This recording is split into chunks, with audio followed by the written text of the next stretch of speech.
And joining us right now is the head coach of the University of Maryland, all the way from Maryland, home to the country he loves and the province he loves. Welcome back. It's great to be back. This is where I learned my soccer. This is where I have relationships for life. This is, like you said, my home, and it's great to be back, particularly on this field here. I remember opening game of the Canadian Soccer League in 1987, playing against the Blizzard here, and a great game, great crowd, and brings back a lot of great memories, and delighted to be back. Sasho Cirovski, talk about what you did here this morning. What I enjoyed was you made the drills challenging, you made them to think, but you also made them fun, and you wanted them to have the respect for the drill that you were showing. Talk about that. Well, you have to remember that the word play is in the word player, and kids want to play. They want to have fun. They want to be inspired. They want to get better. When they come to training session, they want to be pushed so they can improve. So whenever I design a training session, I always start with the end in mind, which means that we're going to play at the end of the game. And we're going to do everything building up to that to incorporate that they get a little better. And today was a challenging topic. I mean, it sounds great, but finishing is a challenging part of our game. And we try to incorporate a lot of different things, from the passing technique to the shooting technique to the mentality of following up shots to the decision making of where to cross to the near post, far post runs. And in a short period of time, we got a lot of that in, but it was pretty obvious that that's an area that we all need to work on and need a lot of repetition.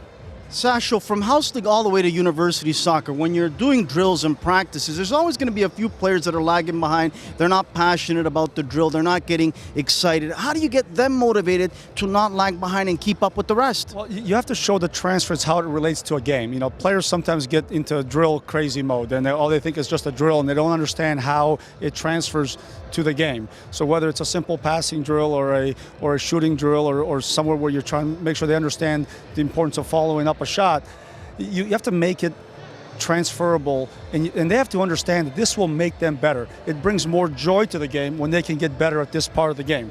And so I think a lot of our job as coaches is not only to teach but to show transference, but to inspire and to make sure that they want to come the next day and get better.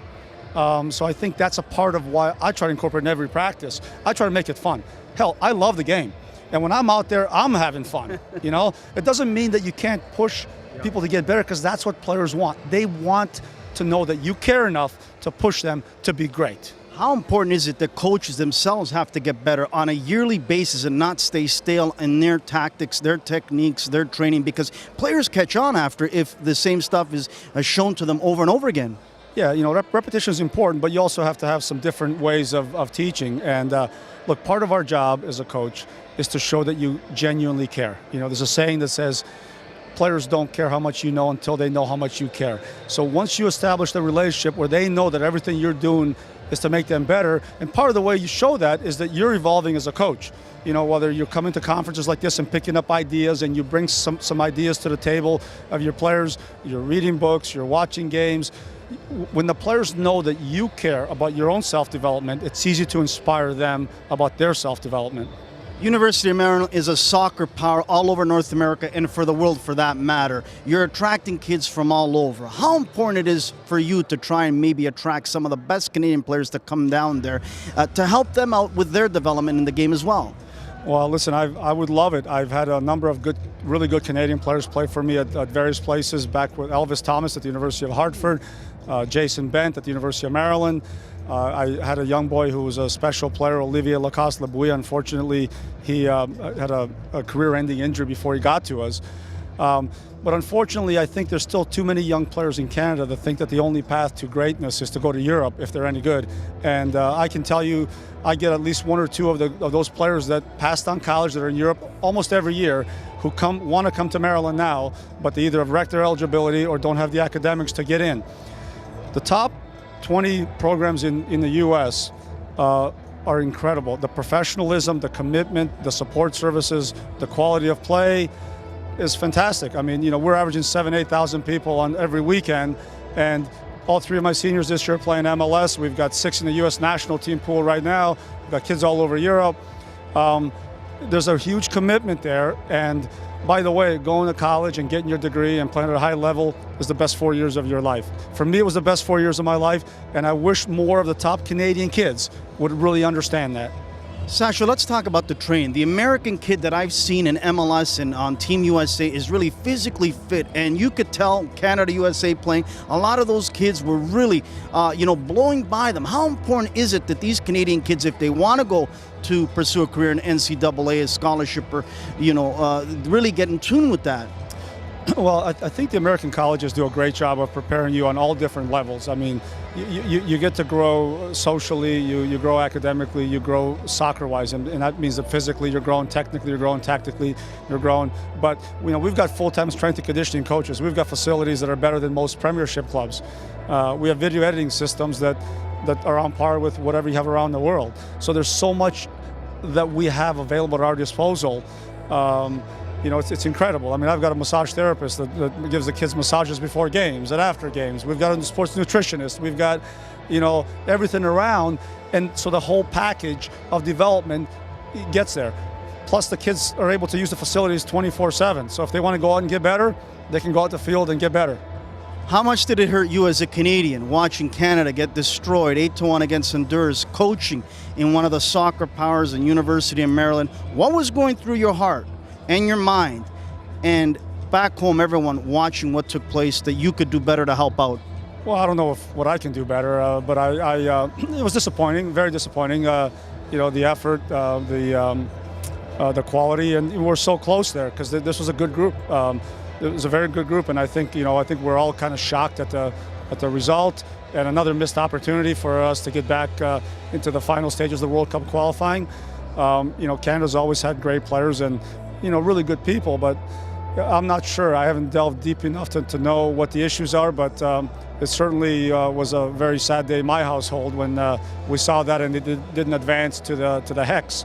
And hopefully, this next go around, we can take the young players and provide more opportunities for them for development and provide more nurturing and more resources for the coaches so that the players, can be a little bit more on par with what's going on in the U.S. and Mexico and some of the other more established countries. Now, a young coach was hired here in Toronto with TFC. You know him, Ryan Nelson. Yeah. Kevin Payne hired him. You had a lot of good words to say about him. Tell us a little bit about him, what he's going to bring to the table here. Ryan Nelson is a consummate professional, one of the most respected people in soccer, probably around the world. I mean, you look at his pedigree, he's a Stanford graduate. He was a great player. I got to know him when he was at DC United very well. He was one of the instrumental leaders of that group on their great run. He's a special guy. He really is. I mean, he's a no-nonsense, honest guy that has great leadership ability. I think Toronto got a great one. I really do. I think Kevin Payne should be commended for bringing Ryan in. I was very surprised because he was still playing and it was sort of off the radar.